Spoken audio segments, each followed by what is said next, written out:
เขาจะชีวิตนี้นะมีแต่แนวมาหายบอกมาหายเราดีได้มีก็จะมาบอกผืนเนาะบอกผืนผู้บ่าวเวียงจันทน์ลมกันเป็นเดือน2 เดือนหรอโอ้กินซอกโกแลตเดี๋ยวรู้สึกว่ามีเนี่ยติดแถวลมกัน2 เดือนแหละ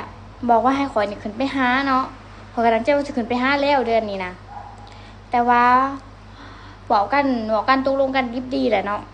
จะไปลินหันไปลินนี้แต่มาบอกว่าน้อง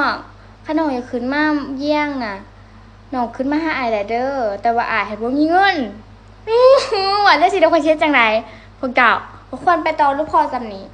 เสียความรู้สึกแห้งเนาะเมนยูว่าเรื่องเงินกับสำคัญดอกแต่ว่าเฮาก็สามารถ